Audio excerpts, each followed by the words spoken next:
The Dramatists Guild is the National Association of Playwrights, Composers, Lyricists, and Librettists. For the first time in a generation, our industry is undergoing a tectonic shift. If you're not a member, join today. Learn more at our website.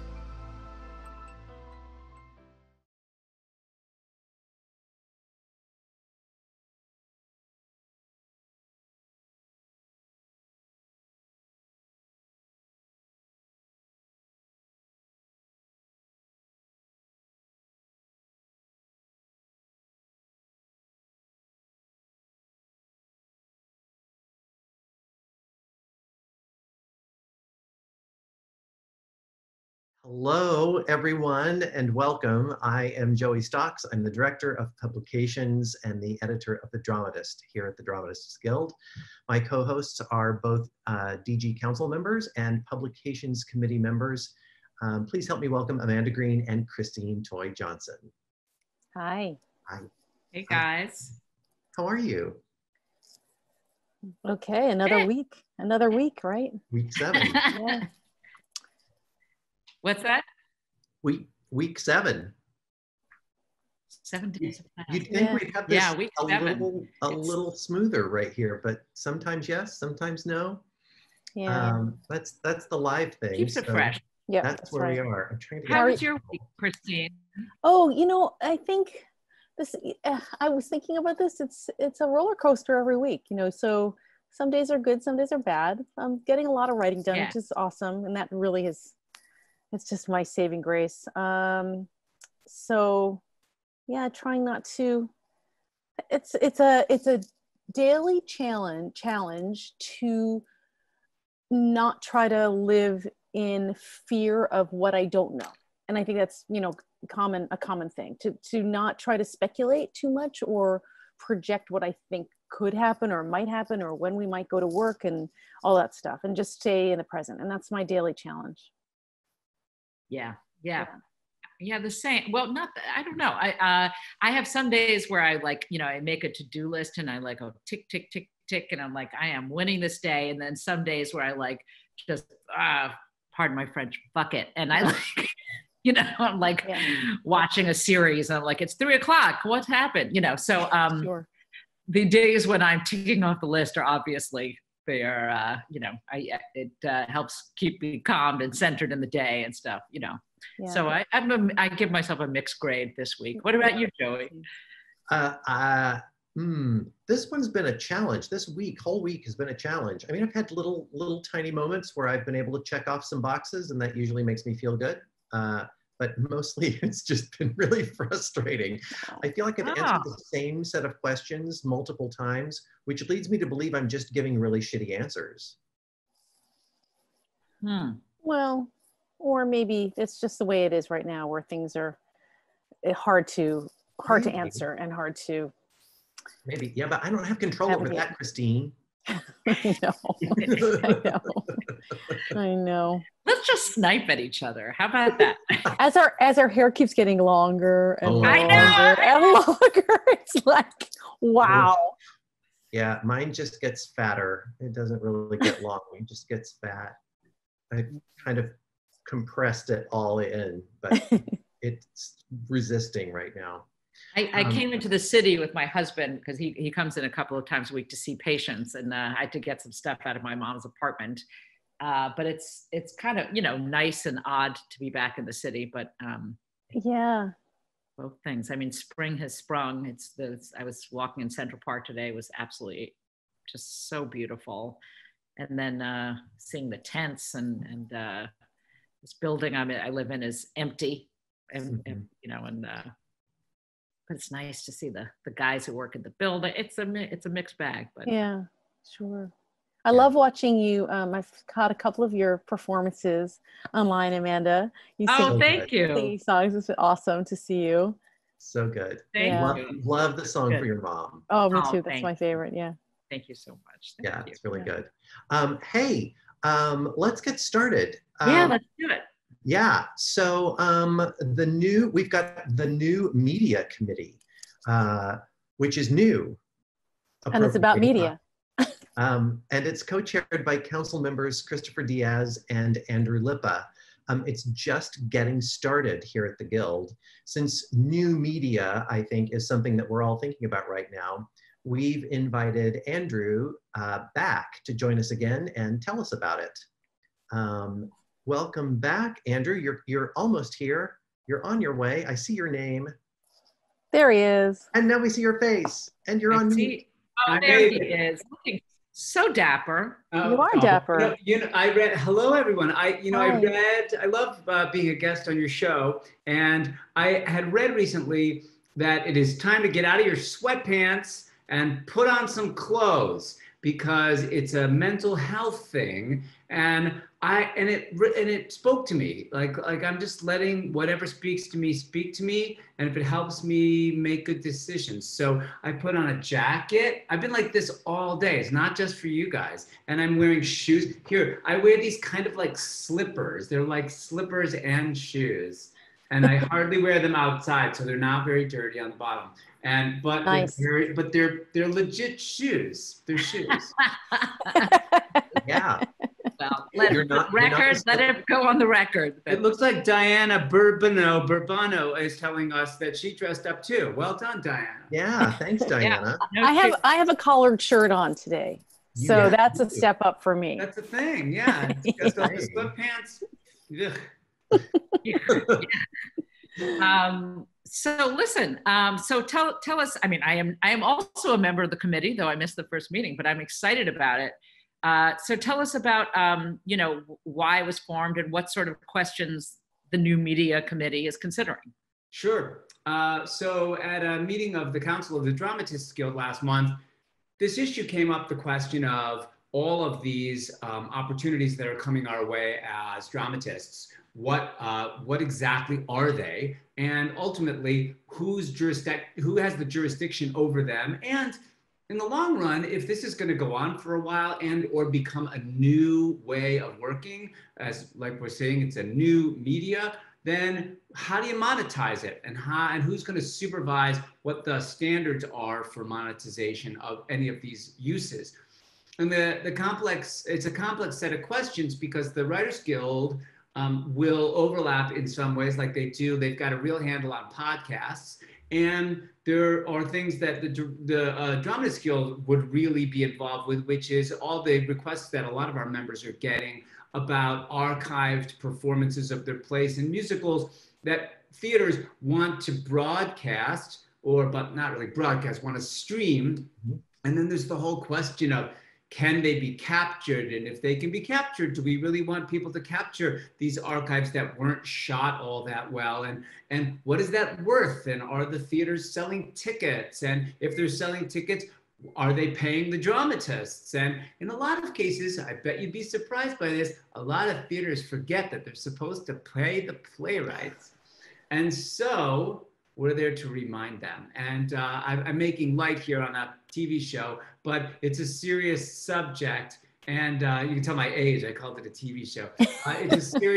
It's a serious subject, and we are trying to find some serious answers. So we don't have those answers yet, but we know that we're going to have some really good recommendations for our members. Sometimes it's going to be the one we always recommend, which is you're a member of the Guild. Here are the standards that the Guild set. You can use this language and go back to the theater and tell them this is how you would like to proceed. And in some cases, we might defer some of our members to the Writers Guild and say, hey, this is really like film and television kind of thing. And the Writers Guild is going to be your friend in this case. You're going to need to look to them and perhaps join the Writers Guild if you're going to be making a video version of your play that you're putting online. So it's really complex and it's new, and that's what makes it kind of exciting because it's a bit of the Wild West and we're trying to figure out what the rules are. Yeah. So do I have this right, Andrew? Right now you're kind of in the exploration period of things, gathering information, et cetera. Yeah, we're gathering information and we're trying to find out what's already in place. One of the things really wisely at the council meeting, one of our members said, every time there is a new way of using writing, a new medium, dramatists get paid less, and it's not a good. That's not a good continuum to be on. So what meant by that was that originally there was broadcast television, and then there was cable, and cable rates were less than broadcast television. And then from cable, there became things, well, streaming and things like YouTube and other platforms like that, where the money gets considerably less. And now we're into 5-minute segments like Quibi and other competitors of theirs who are, you know, well, you're only doing 5 minutes, so what is that worth? And what are you going to get paid for? And so this thing is yet another notion of what exactly is it? I don't know if any of you watched on Sunday night that wonderful benefit for A-Step that was all the celebrating Stephen Sondheim's 90th birthday. And that was, a lot of that was pre-recorded, and a lot of that was, it was beautifully presented, but it was kind of like, for my viewing, it wasn't television and it wasn't theater. So what is it? And it is this new thing that we don't necessarily know what to call it. We don't necessarily know how to compensate for it. I know that was a benefit, and that's Steve's songs, and Steve gave permission, etc. That's not what I'm really talking about. What I'm talking about is what happens in 6 months if we're still in some sort of social distancing thing, and being in live theaters isn't possible for everyone in the country, and people are even more taking to the internet. At the Guild, we'd like to be leading the conversation about how we work with our colleagues and how we work with theaters. Yeah, we have a question from online. He says he's been doing and seeing a lot of Zoom readings lately. We've all been seeing people participating in those. Mostly an AEA concern, perhaps. Oh, he says, when we did this live, we couldn't record. Mostly an AEA concern, perhaps, but I always chafed at the fact that dramatists couldn't record for their own use. Any progress along those lines? I'm going to speak up as a Guild member and also as an Equity member, and say that Equity has their own set of challenges right now.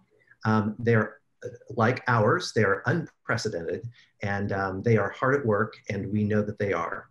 So they've actually got a weirder tangle of things to get through than we do, because they are a union. It's one of the blessings, one of the rare blessings of being a guild instead of a union, is that maybe in this case, we have just slightly less tangle to get through. I'm speaking really off the cuff here, so my business affairs department may come back and smack me for saying that. But no, I concur, Joey, that there, you know, it is like we've all been saying, it's a whole new world, and there are a lot of new things to consider. And so everyone that I know at both the Guild and Equity are seriously working hard at trying to find new solutions. Right. So patience is going to be our biggest virtue here. Yeah. Also, one of the things that caused this a bit of urgency around the new media committee is the idea that we're just beginning to head out of the benefit phase. So this past 6 weeks, we've been in the benefit phase, and everybody wants to participate. Some of you may be aware that the Musicians Union had a bit of a thorny thing with Broadway Cares Equity Fights AIDS, and they're wanting to rebroadcast thing they did celebrating Disney. Yeah. That was a beneficiary. They were the beneficiaries of it. Ultimately, that got worked out, but that was the beginning of a conversation that I think is happening everywhere among the unions, which is, well, their members want to work, and we want their members to work. I was on a phone call earlier today about doing a reading of a first act of one of my new musicals with a theater, but having to do it in this format. And so how do you compensate the actors, and how do you present it in a way that it actually shows people what the piece is and that the piece is good? And that may take a little bit of preparation in advance. And if that's preparation in advance, is that recording? And if that's recording, is that really not an equity jurisdiction? Is it SAG-AFTRA? And if it's SAG-AFTRA, who's going to pay those rates? And what are those rates? And you can see what happens there. So in answer to the person who posed the question, we're looking at everything possible right now, and the Zoom reading thing is a very big thing that people are often skirting their unions and just doing, And we're looking at what's going to happen. Eventually, the unions are going to raise their hand, and they're all going to say, wait a minute, our members shouldn't be just doing Zoom meetings if you're going to be promoting your play. And so we have to find a way, as we always have as a community, to come together and make sure it's equitable and make sure that there is everybody has a seat at the table. And there is a sense of urgency around this, because if we don't do it soon, it'll get done for us. Yeah, that's right. That's right. Well said, Andrew. Thank you. And I love the fact that you're getting ahead of it. The Dramatist Guild is getting ahead of it, because it's always, the writers are on their back foot, like, here's a new thing and you're going to be getting paid less, be grateful, go, so so it's great to be proactive about it. And thanks. It is. Yeah. And if anyone out there has any questions regarding this committee, now it's still in its infancy, so don't email us expecting detailed answers about brand new things that we've just come up, because it's still in the exploratory phase. But if anybody has sort of comments or questions or anything, you can email those to the Guild at questions@dramatistsguild.com, and we will funnel it to the right place. And in closing, thanks, Joy, for that. I just do want to mention that Christopher Diaz is the head of this committee, and Chris couldn't make this phone call today, and so he deputized me to speak on behalf of the committee. But he's really brought an incredible amount of excitement and real passion for this subject, and has been a really wonderful leader in pulling all sorts of strands of information together and all sorts of people to get cracking on all components of this. So I do feel like we're making a lot of progress very quickly, and we'll have something substantive to report. Hopefully Chris will be able to do that directly here on Dramatist Live. Yeah. I was just going to say, we'll definitely have a follow-up from Chris in a week or two. Great. Thank you, Andrew. Thank you, guys. Andrew. Nice to see you all. Have a good night. You too. Thank you for joining us. That was fantastic. I'm so excited about all of that. We didn't ask Andrew to do, but we can do it ourselves, because he's the president of the Dramatist Guild Foundation, is to remind our friends here about the emergency grants at the foundation. And so you can go to, I believe it's DG Found. Nope. DGF.org. Sorry. The Twitter might be DG Found. Maybe that's it. It is. But there's all kinds of information on emergency grants for our members. So if you are in need, please check them out. That's right. Thank you, Christine. I appreciate you doing that. Yeah. Always good to be reminded. Hey, oh gosh, we're ready. Are y'all ready for 10 questions? Yes, can't wait. Oh my gosh, me either. I'm so excited. So we have a really amazing, phenomenal guest, Lynn Nottage, and I'm going to read her little bio, even though no one really needs to know what I'm going to read, because you're a legend. But so I'll read it. Lynn Nottage is a playwright and a screenwriter. She is the first and remains the only woman to have won the Pulitzer Prize for drama twice. Her plays have been produced widely in the United States and throughout the world. She serves as secretary on council of the Dramatist Guild. Thank you, Lynn, for being here. Welcome. Thank you for having me. This is the highlight I'm of so my happy to day. see you. Mwah, we miss you. Good to see you guys. Yeah, it's great. So are you ready for a lightning round of 10? I am ready for a lightning round. Here we go. So ready. Okay, number 1, what must you have in order to begin a new play? An idea. Okay, what must you have in the room while you're writing it?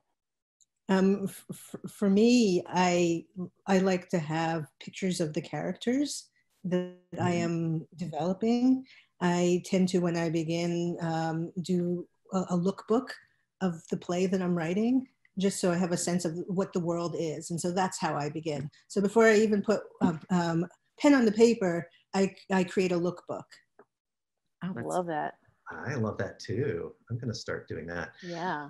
Okay, my question. What do you need in order to finish that play? Oh, that's a great question. But the way I work is I tend to write the first scene and the last scene at the same time, because I find that if I don't, just because I don't have a lot of executive function, I will just write myself in circles. So in order to have an ending, I have to know, in order to finish the play, it's like I have to know where I'm going. Great. I love that. Okay. When you get stuck while writing, how do you maneuver out of that?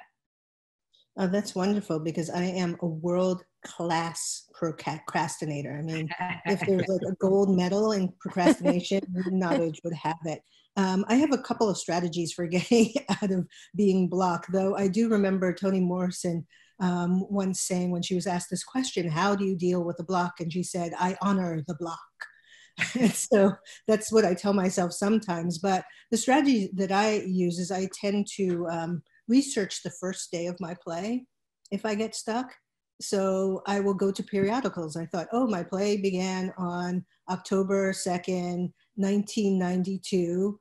What was the weather? What was the news? What was going on? And inevitably, there'll be some seed of an idea in those periodicals that will pull me out of my block and sort of propel me forward. Wow, that's great. All these ideas we're going to steal from you, Lynn. Yes. Okay, wait. As a writer, what have you not done but want to try? I really would love to write a novel. I have 2 ideas that have been running through my head for a couple of years, and I just haven't had the time to sit down and do it, though, you know, the coronavirus has really changed that. So I'm thinking about writing a novel. Fantastic. That's great. I'm excited about that. Whose work do you drop everything to see? Oh my God. Whose work do I drop everything to see? Yeah, where it's just like, I'm there. Oh, there's so many people whose work, you know, I love to see Susan Laurie Park's work. You know, I love to see composer Ricky Ian Gordon. It's like I will climb mountains to go and see his work because I love it so much. I mean, that's such a tough question because I feel like I am someone who sees everything. I drop, you know, what I'm doing to go to the theater just because I'm in love with the form. Wonderful. Wonderful. What is the best writing advice you've ever given or received?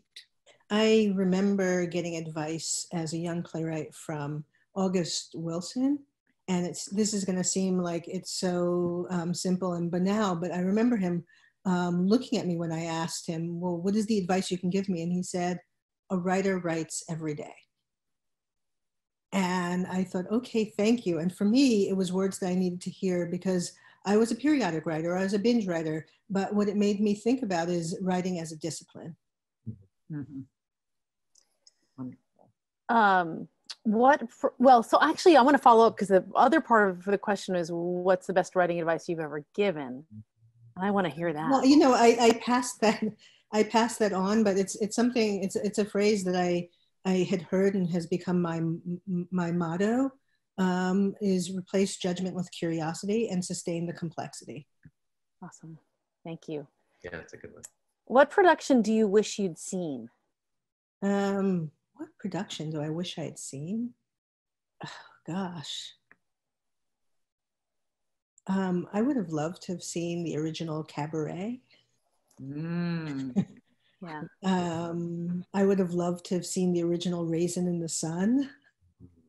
Yeah, I mean, those are 2 productions that I'm so sorry I was not around to see that. Sidebar, original production just made me think of this. I got an email from Adrienne Kennedy the other day talking briefly about Terrence McNally, and she said that one of her best memories ever was seeing the opening night of Who's Afraid of Virginia Woolf with Terrence McNally. Wow. That was her date. What a treat. Wow. Yeah, right. What a treat. Awesome. Amazing. What's your favorite quarantine pastime? My favorite is Shavasana. For those of you who don't do yoga, it's like lying on my back relaxing. That was such a fancy answer. I was like, yeah. Very It really is. It sounds fantastic. Just my husband, he's like, what do you feel like doing? I'm like, Shavasana. what are you working on now? That's your 10th and final question. Oh, okay. You know, I'm actually working on a lot, and I'm in the last week of classes. for Columbia. So I'm working on reading a lot of scripts and just thinking about what am I going to say to them on this last day of classes. So I've been giving a lot of thought to how do you send people who are going out into the world, but are yet not going out into the world. And so I've been thinking about that, but I'm rewriting a lot of things that I began because I now have the time to actually do it, because, you know, so many of us as writers, we're facing deadlines and we're writing on demand. But I thought now I have the actual luxury to write and rewrite because I want to, not because I have to. So I'm working on Floyd's, which is a new play that I have that, you know, someday will come to New York.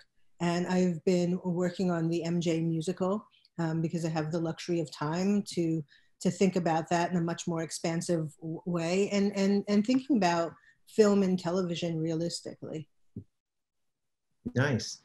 And sorry, just on continuing on that topic, because I'd spoken to you last week about joining us with our conversation about who's writing and who's not. I mean, I guess that sounds like you're writing. I you know what, I should circle back. It's like I'm doing a lot of thinking about writing. I'm doing a lot of procrastinating around writing. I am attempting to write, but I'm being very realistic that I'm not going to be as productive as I was prior to this. It's like my head is filled with so much anxiety about so many different things that I find that it's really hard for my creativity to fight with some of that anxiety. And I'm forgiving myself. And so I'm using my writing muscles in very different ways. And which means that I'm thinking a lot about what I want to write as opposed to writing it, which may not seem productive, but to me, it's immensely productive. Sure, yeah. That's really helpful. I'm one of those people who's not, the creativity is stopped. So, but one of the things I've been talking to my students about is that we as writers, we're in a moment where we're not the first responders, but we're the second responders. And our job right now is really to be alert and aware and to be thinking about what's happening. And the onus is on us is not to necessarily respond immediately, but we will be called upon at some moment in time to have a response. And so the more that we can be mindful and alert, the better our responses will be when the time is necessary for us to help heal and nurture our culture back into a healthy place. Yeah, beautiful. Thank you, Lynn. Yeah. Thank you so much, Lynn. Thank you. It's so lovely seeing all of your beautiful faces. I miss you. Thank you for coming with us. Be well. Journey. Bye-bye. Bye. Bye. Oh my gosh, what a treat. Yeah. Awesome. Amazing. So great. So we're going to... I'm about to step on your line, Christine. Sorry. The line that you wrote for me. So, so actually, you have been writing Joey Stocks. Okay. I have.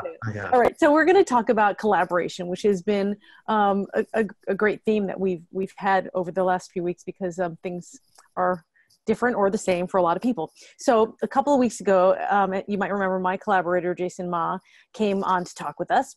And this week it's Amanda's turn. So we've invited one of her collaborators to join us today.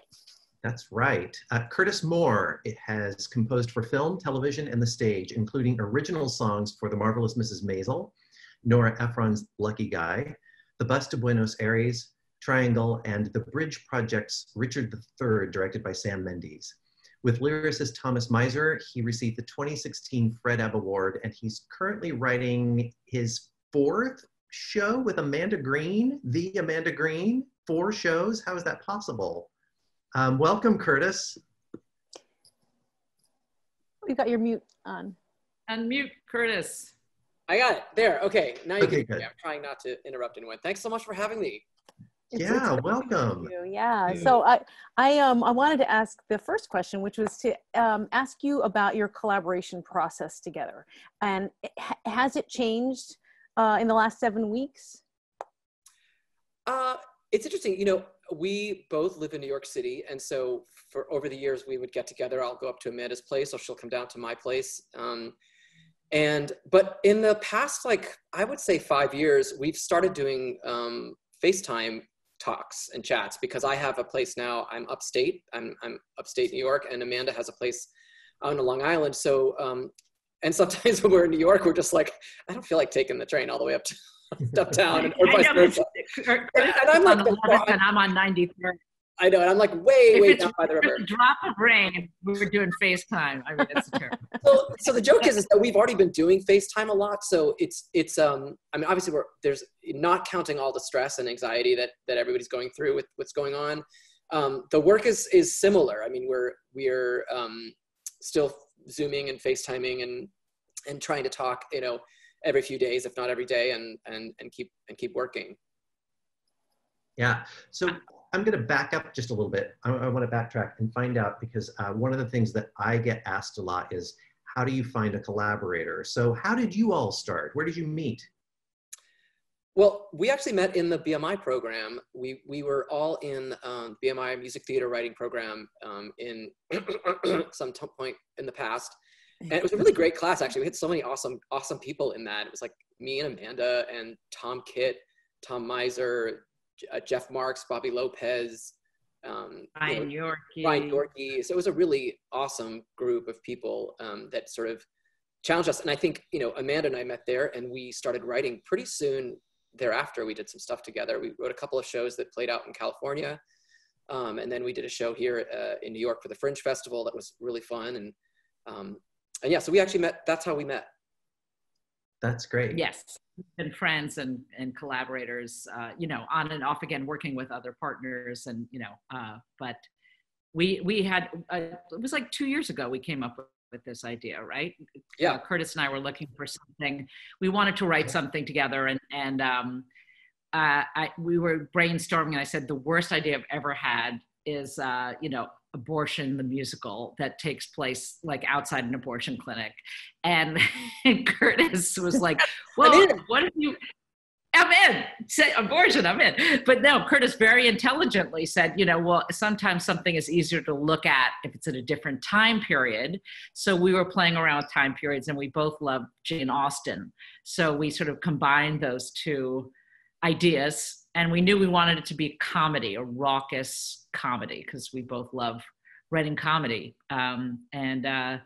So we came up with this idea, which we call Female Troubles, which we describe as, oh, and also I loved Bridesmaids, and we couldn't get the rights. So we just, so we wanted to be like in that kind of vein. So it's like Jane Austen meets Bridesmaids, but about women's reproductive freedoms.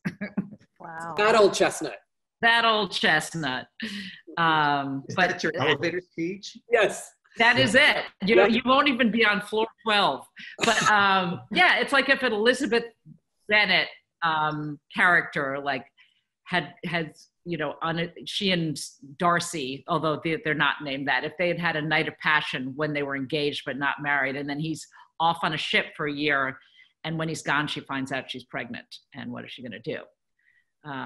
Because he won't be back in time, and she'll be ruined, her family will be ruined, her sister will be ruined, you know, so she has to, she and her gal pals go off to London to seek the services of a midwife who advertises cures for women with female troubles. Wow. Wow. I have to say, Curtis, and please jump in, that even though we, you know, this is the way we write, there's, to me, an urgency or I don't know if that's the right word, but a deeper need to be continuing writing in this time. No, that's for sure too. You know, I 100% agree. It's very much, you know, we're, you know, in a weird way, just as a side note, like I actually don't do any writing really on my own. I never have. I don't have enough discipline. I mean, that's not true. Of course, I write all the time on my own when I'm writing music and sitting in front of the keyboard here. But the truth is like I don't have any projects that I've just done on my own. I'm always working with someone, and I find that great because I have someone that I have responsibility to and some commitments that I have to fulfill, and also someone who's respect. You know, I work with people that I really, really respect, and so it's kind of great to have that accountability, so that I can have someone that and I guess going off what you were saying, Amanda, like right now, I find that even more. So like I'm not in New York City. I'm not distracted by all the things that I normally can be easily distracted by, and that I can easily do to procrastinate. You know, listening to Lynn just a minute ago talk about some of those things too. So, you know, we're now in a place where where we need to do something. And otherwise I'm going to do nothing. And that to me is so stressful. You know, I mean, I'm such a social person, and not to be able to be with people is a challenge right now. And I think being able to at least get on the phone and talk with someone and collaborate is really important. And it's, you know, between Amanda and I, you know, half of what we do is problem solving. You know, we're also, there's two other people as part of this collaboration too. Our book writers that we're working with, Gabby and Jen are fantastic, and they're in LA, they're TV writers, but we all sort of work on this together and separately, and we're always solving problems. So every time I get on the phone or on Zoom or FaceTime with Amanda, we're constantly going through, you know, how are we going to make that work? Or how does this work now? Or is this funny? Is it not funny enough? Or can we be funnier? Or can we be tighter? Can we cut that? And, you know, it's great to be in that world of creativity, especially right now. And I feel super, super, super lucky. Yeah. Fantastic. How do you guys schedule times when you're working and times when you're not, or is it very, just walk me through that? No, we have 11 a.m. seems to be our sweet spot. You know, Yeah. We meet for a couple of hours, like every other day, something like that. And then in between, I'll send Curtis some lyrics, or he'll send me some music, and we, you know, go back and forth. Yeah, and one of the things that's been really kind of awesome, and, you know, just again with, you know, hearing Andrew Lippo, so great to see Andrew Lippo too. That's so awesome. You know, talking about new technologies and new media. You know, we're using all that as writers. I mean, you know, I started writing, you know, back on my pen and paper, you know, pencil and paper on music scores. I haven't written a piece of music down in 10 years. I do it all in the computer now. And, you know, so one of the things that I have found really awesome is we do a lot of Google Docs. Now, you know, everybody does their scripts usually in some other form, like a Final Draft or something. But before we move to Final Draft, or before we do scripts, we set up a document in Google Docs. So just so that we can both be typing lyrics and ideas, and we'll have a huge sheet. You know, one of the things that's kind of awesome about Amanda, she will write 500 pages of lyrics, like to get to the right ones. And I love it. She'll just write and write and write. She's constantly writing, and we can sit there and type notes to each other. And it's often the case that I'll get up in the morning and warm up and start doing demo. I like to sing what we're working on. So I constantly making demos, and we'll record something, and I'll watch her. She'll literally changing the lyrics as I'm singing them into the computer, which is hilarious. And I'll write a little note. Like, so this is even if we're not on the phone with each other. Like, I'll be separately doing the demo, and she'll be separately doing some rewrites. And I find Google Docs to be really, really Google Docs is awesome. Amazing tool. Curtis is falling behind me, correcting all of my misspellings. my goal is to follow all the typos and just correct as we go. It is funny, isn't it, when you're seeing it in real time, someone's writing. So trying to get your ideas out, and we're all I can't speak for anybody else, but I'm sorry to speak for Amanda, but she's a terrible typist and I'm a terrible typist. So the two of us together, sorry, I just threw it under the bus. But, you know, the two of us together, it's kind of funny because we're trying to get our ideas out really fast. And then you look back, you're like, I don't even know what I meant to say. Like, you know, with autocorrect. But anyway, so even, I mean, regardless of, we are not writing the next great American novel now, you know what I mean? Like, but we're just concentrating very much on the moment and the character and the thing, and that kind of concentration on the little things is really, you know, psychically doing me a lot of good, you know. Ditto. For sure. Yep. No, it occurs to me that we've been talking about this in various forms over the past 7 weeks, and it occurs to me it's really like an act of defiance, you know, to just keep creating art, because we're not allowed to be in the rooms together right now, but we're still making it happen. And yeah, that's true. I'm so glad you mentioned you started talking about technology there, Curtis, because it's something that I've not collaborated with anyone before, so not in that way. So it's fascinating to me, and I feel like I almost feel like visual artists and writers who collaborate, writers of all stripes, but particularly writers who collaborate, are kind of like, yeah, this is kind of what I do every day, so it's really not that different. So, you know, I think that the technology is something that's been adopted by you all way before we all got locked in our homes and started poking around on our computers and wondering what Zoom is. Right. I mean, certainly we've been doing that for, I mean, all that being said though, it is exactly, part of it is like, business as usual, but at the same time, there's nothing usual about it. It's just a strange period, and we're so anxious. And there have been days when like, I'm just, I've said to Amanda or something, I'd just be like, I'm just not with it today. I'll send you something in 2 days or a day, and that's fine. Or sometimes I just don't hear from Amanda for a day. It doesn't mean anything. It's just, we are going through it, and of course, I think again, like I go back, I'm very lucky to have that. I know a lot of people who are by themselves. I'm here with my husband, and Amanda's with her husband, but at the same time, I can escape that, my husband if I need to, and talk to Amanda, and likewise. And I think all of that is a great, it's a great situation to be in, but it is a strange time to be writing. And yeah, but anyway, sorry, I got distracted, but I think technology certainly is an interesting area where things have really pushed forward. It's something that, I mean, I've always been kind of interested in that myself as a writer, but it's amazing just to look back on what, how I structure and how I work on songs now versus how I worked on songs 20 years ago or 25 years ago when Amanda and I first met. Things have drastically changed. I mean, it's funny to think about that. Like when we met, most people didn't have cell phones then. You know what I mean? It's insane. Is it 97, 98? Yeah, right? it's like, yeah, those people were just starting to get them, but that was not really. That's true. We did, and yes, and not working in the same room was sort of unthinkable. Yeah, I still have to say though, even though I mean, as you all know, being in the room, there's sort of nothing that beats the creativity of being in the room together. Yeah, absolutely, and that's sad to not be able to do that. Yeah. And also, I mean, we had a schedule for this show, which was like, okay, September, we'll be doing a reading. And then in the spring, we'll be doing this. And then the summer, we'll be doing up at Williamstown. And we have no idea what's going to happen now. So we're hopeful. We're hopeful. And we're, moving forward. It is a weird time. It's like, what we're all wondering what's going to come out of this. I think we'll all be leaving lockdown soon, but I don't know if theater is going to recover from lockdown very quickly, or if people are going to want to go to see theater. Is Broadway going to reopen? Why would they reopen if they're not going to sell any tickets, or people aren't really feeling comfortable going to see Broadway? So Andrew is right on the right path with figuring out what are these new options for us all. How are we going to be presenting our art if the form that we're looking at is sort of changing? And it's something that we've been talking about for a while.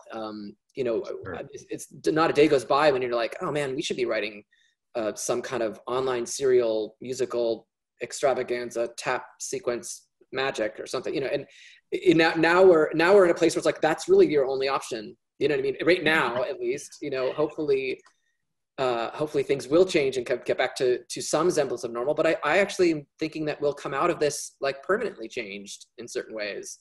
Mm-hmm. And we definitely need to find ways to adapt. That's exactly why the new media committee was formed. That's great. It's great. It's what needs to be figured out because there's a lot of art being created now in a lot of places, and people are looking for the outlets that they can connect with people. And those are more and more becoming online. Yeah. You should be on that committee, Curtis. I will take this time to say, I think you should be on the committee. So well, we'll be in touch. Yeah, let me know. All right.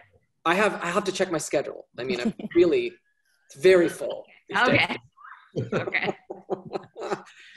Well, stick with us for just a second. I took this question of collaboration to Twitter, just like I did last week.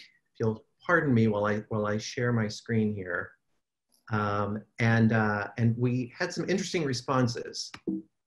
Yeah. So while you're doing that, I'll read the first one. Is that okay, Joey? That's great. Yeah. So work. Jeff Stolzer, forgive me if I didn't pronounce your name right, Jeff, tweeted, I wrote a coronavirus microplay, The Barter, that was produced by the Quarren Stream Theater Festival on Facebook Live. Director in Seattle, designers and actors in Chicago, me in New York City. All strangers before. Meetings and rehearsal on Zoom. Amazing experience. Got me out of non-writing funk. Cool. That's great. Stephen Bogart wrote, he has 2 play collaborations coming up, and I've started on a collaboration pandemic haiku project with visual artists and eventually opening it up to all artists. Oh, I love that. That sounds so great. Very cool. Yeah. And then of course, Nikki Silver just wrote, guess.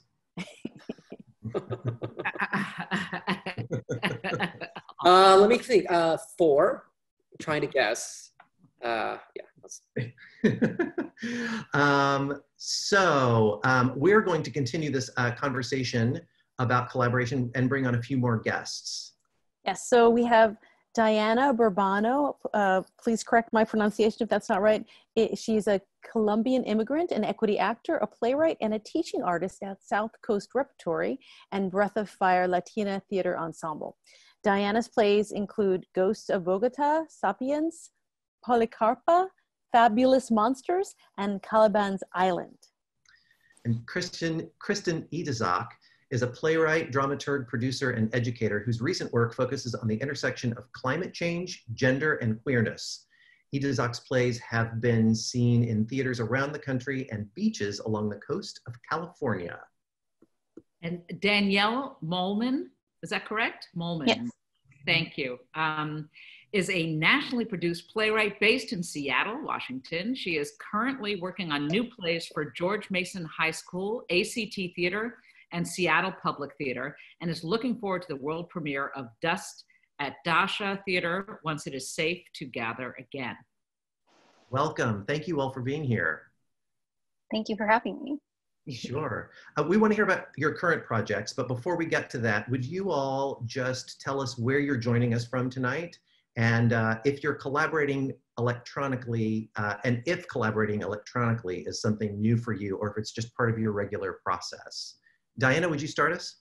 Sure. I'm coming in from Long Beach, California. I have not used electronic collaboration, but since the start of this thing, it's been like a quick ramp up to doing it. And it's been really exciting.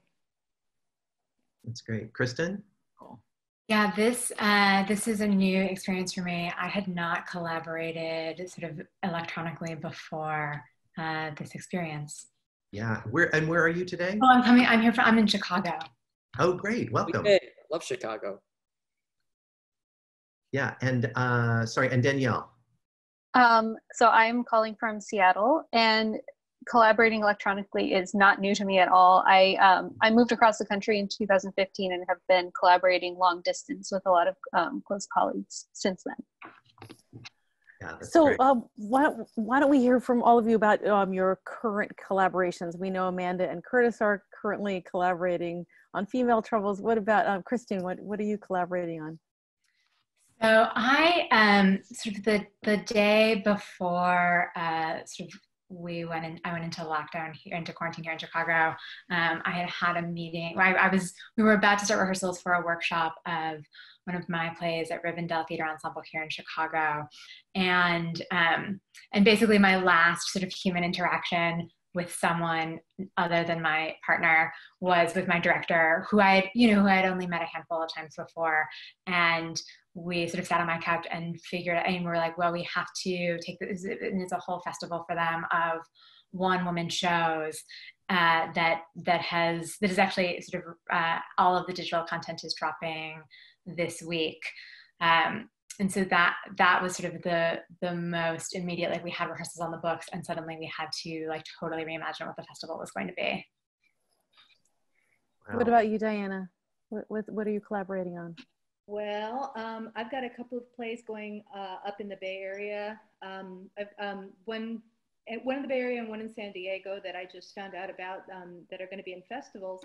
And we just started talking about what that festival collaboration is going to look like, because none of us think it's probably going to be possible by September to have people in the house. So we're still thinking about that. I've got Ghosts of Bogota going up in New York with Four Walls Theater, which is a brand new kind of thing that they're trying to do to give theater and sort of more fully produce it than just sort of the basic Zoom readings we've been doing. And Danielle?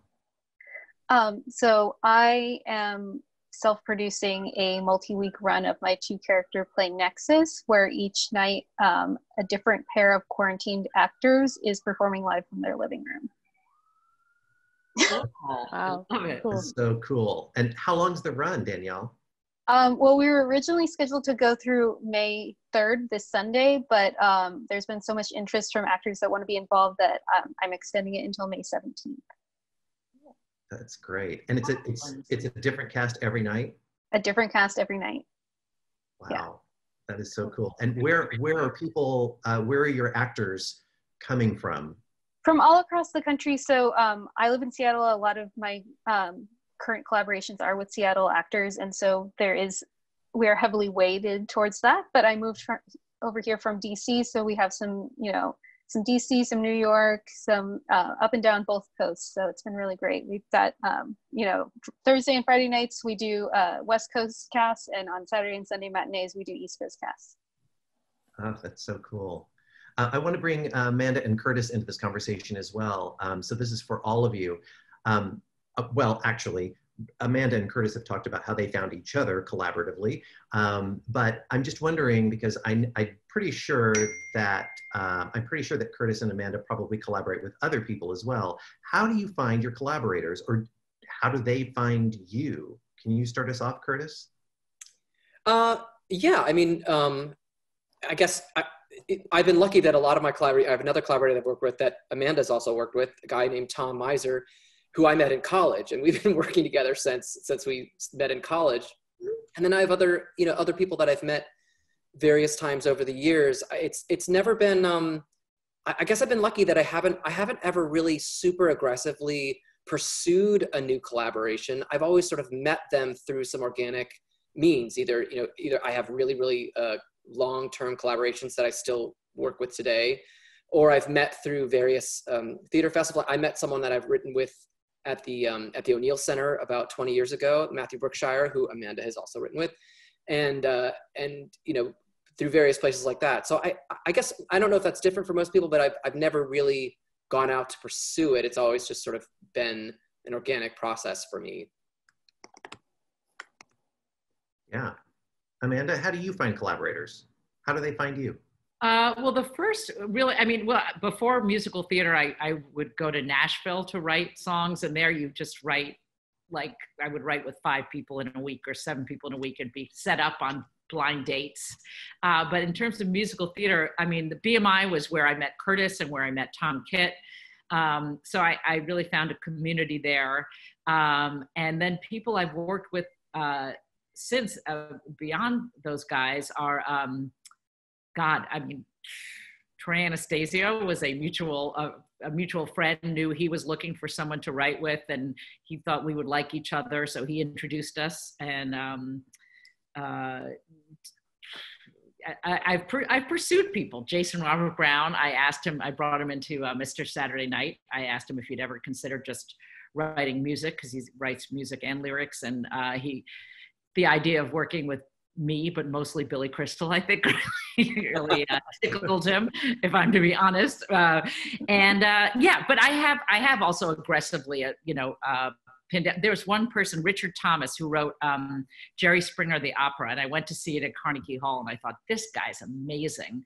And I asked a couple of people, and I got his email, and I wrote him, and I flew over to London we had never met each other, and we spent a week writing, just because I thought I was so enamored of his work. And we've written together since. So there you go. Yeah. Kristen, how do you find collaborators, or they find you? Yeah, I was sort of thinking about like this, like the festival that I'm working on right now is a really sort of great example. So the actor that I'm working with is a longtime collaborator who I've done maybe 3 or 4, I think 4 or 5 projects at this point. And she and I were I think actually, so a lot of the ways I find collaborators are through mutual friends and sort of already existing collaborators. That's how I met my director for the piece that I'm working on right now. We were sort of introduced by another friend and sort of hit it off, and had really simpatico ways of talking about work and we're interested in very similar things. And then, I think, I met my dramaturg. I was her intern actually, like many years ago. Grad school is how I met many of the collaborators that I still have. And I met a number of some really amazing folks when I was at the Playwright Center who I have continued to work with even since I've left Minneapolis. But I think it has been a lot of sort of picking up a sort of ragtag group of artists of all kinds, and of all disciplines as we've gone along. And I think, Amanda, to your point about sort of seeking out collaborators, for the sort of this most recent piece, I really wanted a scenic design consultant, and there was a designer whose work I've just admired quite a bit, and we sort of thought like, well, maybe she has a little bit of free time and would be able to hop on board. And so we sort of, cold reached out to her, and she was available and was really amazing. So I think a wide array of means, but it sort of continues to branch out in, I think, really exciting ways. Right. Yeah. Diana, I'm also curious if anybody has found new collaborators while we've all been in lockdown. Has that happened? Well, definitely. I mean, most of my collaborations come from the Latinx Theater Commons. We're very, it's a very interconnected and we're sort of a very tight group of people. But, there's just something about the fact that being Latinos, we've always had to hustle. So we were like the first group to hustle a Zoom reading, the first group to hustle how to get people together. And in that, I think we've sort of embraced feelers outside our group and to try and bring people in. It's been really kind of lovely to not feel so exclusive, and to sort of show what we know and to help other people get there. That's exciting. What about you, Danielle? In terms of new collaborators through this process, or any of the above? I haven't yet had that's a lie. I've actually been collaborating with some actors that I've never worked with before on this project, because friends will refer them and say, hey, do you know these people? They're both actors, they live together. And so that's been really wonderful to get to know, actors that don't live in my city, or like actors that live in the same city as me, but I've never had a chance to work with them before, and to really create some really cool art together. For the most part though, I meet collaborators because I see a ton of shows, and I'm not shy about sending an email when I like someone's work. And so and I'm also not bothered if people don't write me back. So I write a lot of emails where I'm like, hey, I saw you in this and that, and I don't have a project for you right now, but I just wanted to get in touch and let you know I like your work. And so I do a lot of that. I also am the kind of person that connects my friends with people that I think they would like working with, and I've been lucky enough to have friends that do the same for me. So that's kind of what it's been. And I also make a lot of friends on social media, which is how I met Diana. Totally. So that a combination of all those things. That's great. I just wanted to point out that we're getting some comments in the chat asking, and some of you have answered, but some people are asking for links of where they can find your work or information about your work. And so some people have been putting it in the chat, and I know our wonderful staff will take it, and they want to tweet some information out about you guys. So if you can also do this afterwards. You can contact us and give us your information, and Sarah will get the information out. Thank you. Thanks for pointing that out, Christine. I appreciate that. We are pretty much at time. I just wanted to underscore what everybody has said, which is that it's whenever I get the questions about collaborators, I always feel first of all honored that somebody's even asked me something like that. But I feel ill-equipped because I'm not a great. It's not where I sit in the world of collaborating with other writers, and so my answer has always been this is a business of relationships. I don't know any other way to put it other than that. And so if you're not working with people or out meeting new people, seeing shows, reading scripts, connecting with people, then maybe that's something you should introduce into your workflow. Yeah, I definitely think that's the truth. It's The because theater, yeah. even if you aren't collaborating in your writing, you're gonna collaborate in production, or it's all what we do is so collaborative, and it's it's the joy and also the challenge. It is. What about, Christine, we didn't ask you. How about you? How do you find collaborators? I also went through BMI, and I really learned how to write with all different styles of people, so that was great. But although I don't, I'm not currently collaborating with any of them. We talked about Jason Ma and I did our first Broadway show together back in the late 80s. So that's how we met. And then Bobby Cronin and I write a lot together. We were paired in a commission for a movie musical for New York Film Academy. And we just hit it off so well. So Jason and Bobby are my two main collaborators. And that's, it was sort of really, Jason, it's just fate, and Bobby fate. So that's what I'll say. But also being in the middle of it, we did. Yeah. You put yourself in a place where you were in the middle of the world. Yeah. Yeah, that's right.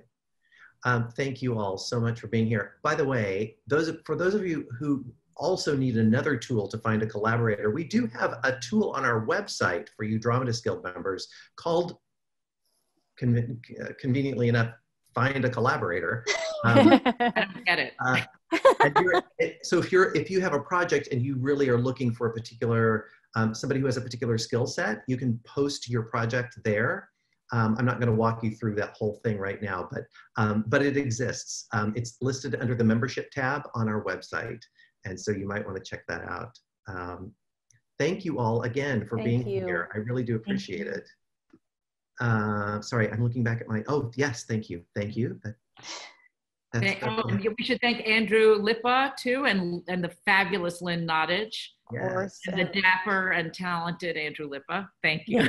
Yes, in a jacket for all day, but really for us. And Diana, and Danielle, and Kristen, and Curtis. Sorry, I stole your line, Joey, but I just... No, that's fine. That's fine. And thank you, of course, to the staff of the Dramatist Guild. Kristen, yes. And Sarah Rebell and Zach Turner. Lily Dwoskin and Emmanuel Wilson. And of course, Terry Stratton for always keeping everything running behind the scenes. Yes. And thank you to my co-hosts, Amanda Green and Christine Toy Johnson, and to all of our viewers. Thank you for being here. Thank you. We'll be back we'll be back next week at the same time, God willing. Stay safe and be well. And keep writing or not. Whatever works for you. Thank you. It's so great to see everybody. Good night.